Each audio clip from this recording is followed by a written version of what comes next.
Yo, what's up guys, Shujinkydink here. Welcome to a video all about Robocop. I'm doing a beginner's guide here for Prime Directive.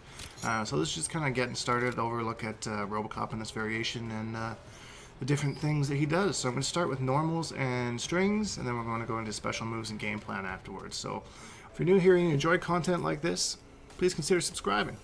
Anyways, that's all I'm going to say about that. Enjoy the video. As far as normals go, there's not too much to unpack here. His standing one is a pretty good anti-air. I've just been doing a standing one and then into that as far as that anti-air combo goes. So just know it's got a pretty decent hitbox. Forward 4 is good. That's going to lead into your launching string.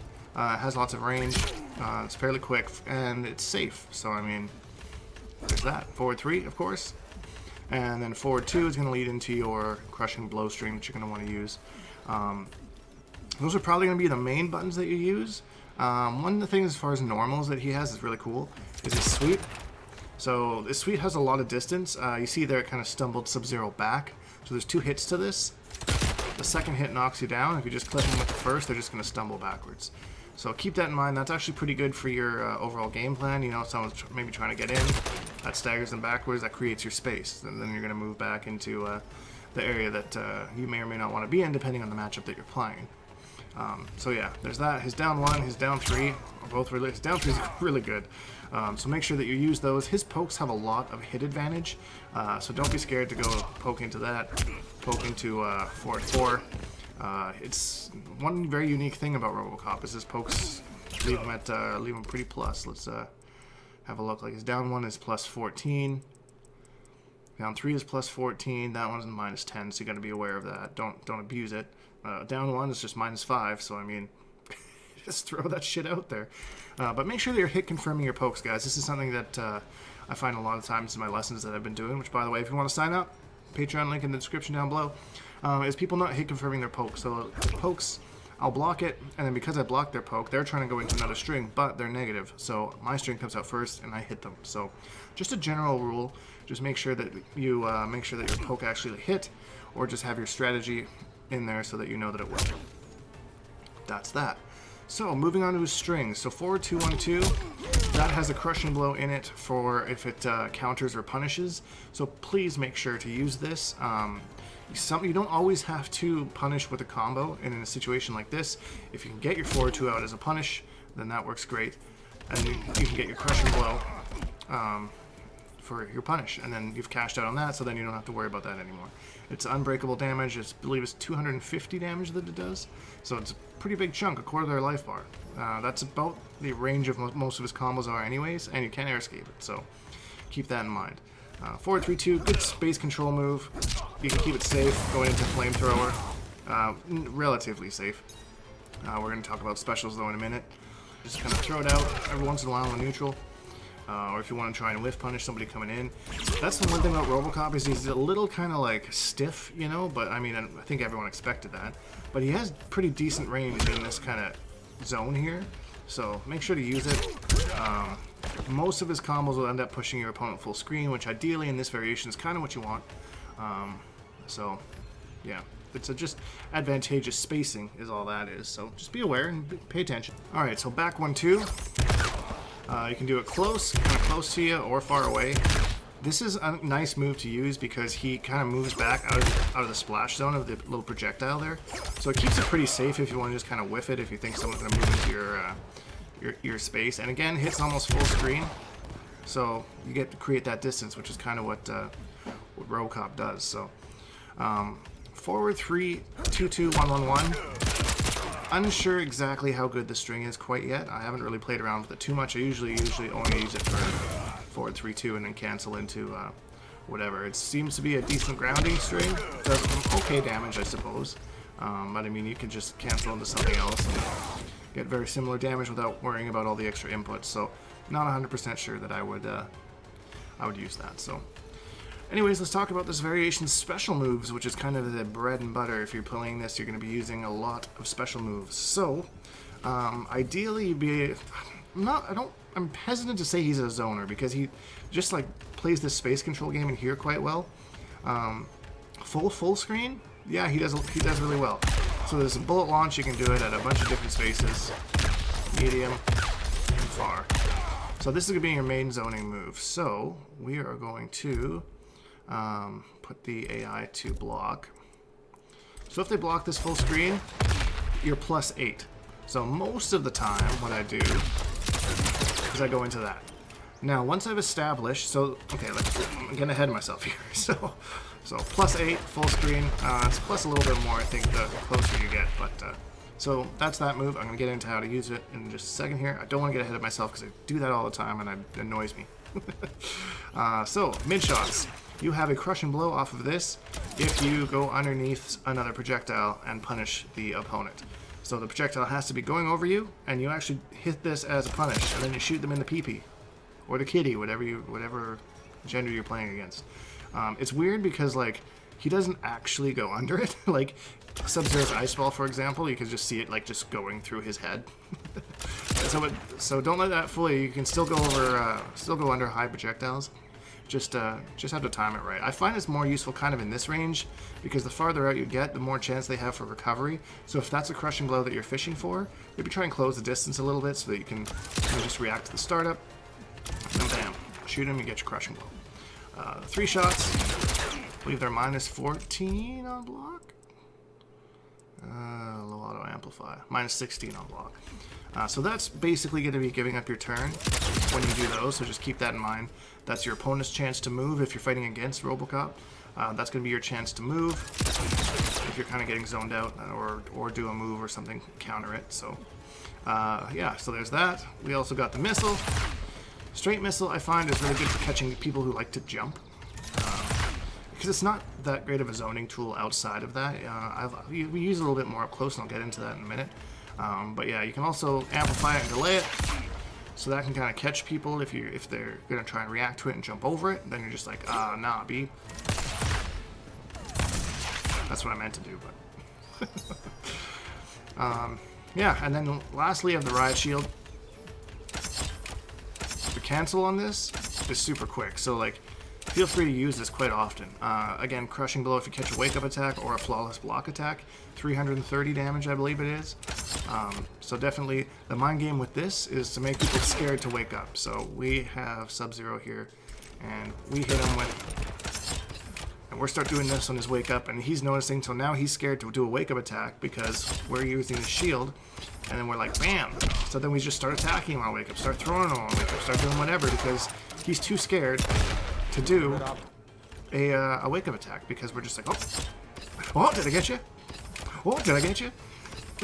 You know, so that keeps him. But you gotta mix it up. You know, you don't always want to attack him right off the get-go. You know, you have to establish it first, and just be ready to prove that you're not just going to attack them on wake up. Every once in a while, you're still going to throw that shield out.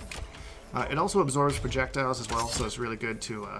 If you're trying to move in, you don't want to get any chip damage off projectiles. Inch in, recovers really fast, like I said. And then usually you only have to get from about here, and then you're pretty good at Robocop. You can kind of play your overall spacing game and that kind of thing. So, okay, so that's the main special moves in this variation. Oh, flamethrower, I forgot about that. So, flamethrower leaves him standing. It is +17 on hit, the amplify. So that's basically do whatever you want. So, you know, usually I'll throw this out. +17. You can do that again, or you could go into your jail into combo starter. That's the main purpose for that. I have been using it also if I'm like around this range and kind of dancing in and out, and I think they're going to make like a dash in to try and catch me. I'll just throw it in to try and catch their movement. It just covers that area, keeping you safe. You're fair ways behind it. Some things can punish it, but not too much. So, yeah. That's basically it. So here is your game plan as far as keep away goes. We're going to start with that. So like I was starting to get into and didn't want to get ahead of myself, this one here, +8. So you can lead into that fairly easily.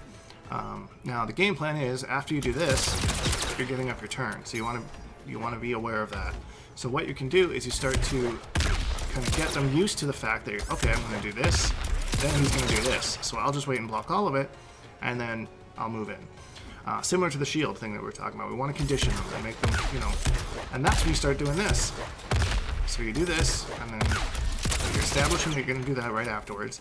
So then, oh, crap, you just threw another one. So now I have to keep blocking again, and then you do it. And then they start to move in, and then you start to do the mid one, or you can do the mid one just to show them that, hey, look, I know you're going to try and move there, go for it. So the more that we condition them to fear this, the more that we can get this. And they're eating 20 damage every time they take one. So they take 5 of those, that's 100 damage, and just for blocking. Like, it's a mid, you can't do anything else about it unless you're going to jump, and then you can start throwing them out, so throwing these out. So, the one nice thing with the straight low pistol is that it's hard to react to the amplify, because it's so quick. So don't forget to just mix this in as well. So if you're doing this into the amplify, sometimes you just do the regular one, and you go back to doing that, and then bam, and then they're kind of stuck there. I didn't mean to do that little jump there, so. And that's kind of your keep away plan. Once they start to get in close, I'd be a little bit more liberal with your projectiles there. This one's still good, but that's when you kind of want to switch to that, because it's kind of hard for them to if they stand up at all or standing right into it. And as we saw earlier, it pushes them back full screen. When you have enough hit advantage to just throw one of those out, and then they're dealing with that mix up again. So there you go. That's kind of the basis to his zoning game. You do want to mix it up a little bit depending on who you're playing and how they're adapting to you and your playstyle. So, you know, case by case basis, character like Scorpion who can just teleport. Robocop his zoning is way too slow, and the recovery is way too dangerous for him to really try to zone Scorpion that much. He can teleport on reaction almost everything that he does.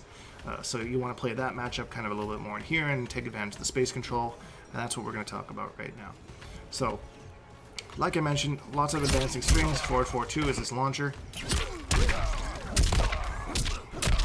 I like to end every combo on that just to push them away, or depending on who you're playing, if you're playing Scorpion or something, you might want to end it in Flamethrower or something, or the enhanced one of these. That acts as a landmine, so that could maybe catch somebody in the wake-up animations. And then you also have the shield that they have to worry about, so now you're throwing 2 things out on the field for them to... and you can also do that landmine at different spaces as well, so you put it there if you want. So if they're full screen, I guess this is something I forgot to touch on there. There you go, now that's in front of them. So they're like, do I move and try and go around it? Or do I just leave it there and just eat all this other stuff that he's going to throw at me? Decisions. So that's another good use for it.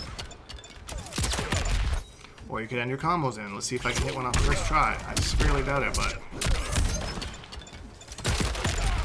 there you go. You actually can do combos off of that, but I think it's back 2. I haven't really worked on the timing for that yet. But I got it first try, so... but I mean, I don't think it's going to hit too many people just raw like that, so... but it is an option that you can use. Just be careful that it rolls a little bit farther, like that's the quote-unquote close one, and then that's the quote-unquote mid one. So just be aware of that. Once you kind of find out the timing, it'll be a little bit easier to set that up. So, and then you're just playing the spacing game. That's all you're doing. Forward 3, forward 3, 2, forward 4. Move in with your sweep. Sweep. And just feel out your opponent. Just stay in this. Once you know your opponent's range, like Sub-Zero kind of wants to be kind of around here, so I want to be just a little bit out from that. Just here, just maybe once in a while dancing into his. I just want him to whiff something. And then I can move in, bam, and hit him. And then in matches where you're zoning, your goal is to hit him with the combo and then push him away. So you can get started with zoning again in the matches of which you're not. You want to make sure that you're keeping them close, or at least at a decent distance. So that's that. So I'm going to talk about the 4-2-1 string a little bit here. So there is some pressure involved with the rocket here. Noble Raptor actually made a really good video covering the options here. I'll link to that probably up in the card there somewhere if you want to watch that. But yeah, so you got forward 2-1-2. Last hit, that's your crushing blow. It's also your overhead. So in order to block it, they have to stand, which means they're going to stand right into the rocket. And the enhanced rocket is +7. There is quite a bit of pushback on there, so just take that for what it's worth. You'd have to do a dash forward into something You're still plus, but that does give them a little bit of wiggle room to kind of move out of your range if they want to back up. If they know, so once they start knowing the matchup, you know.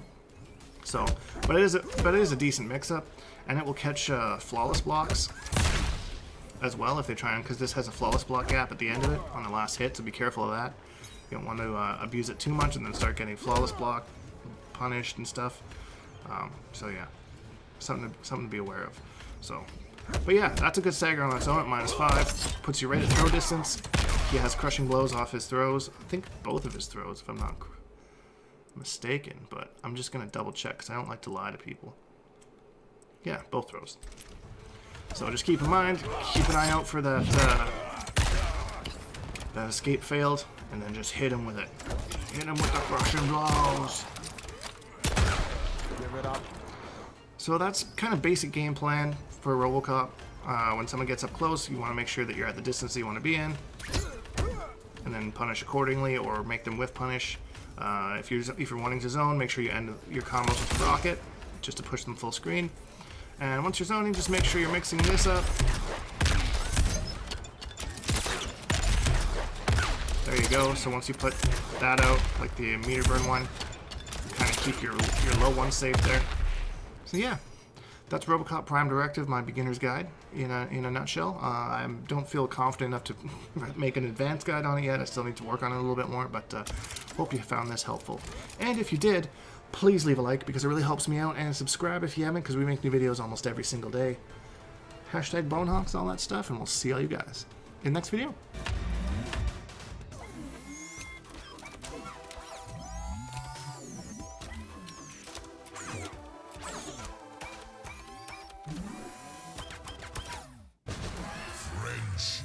Robocop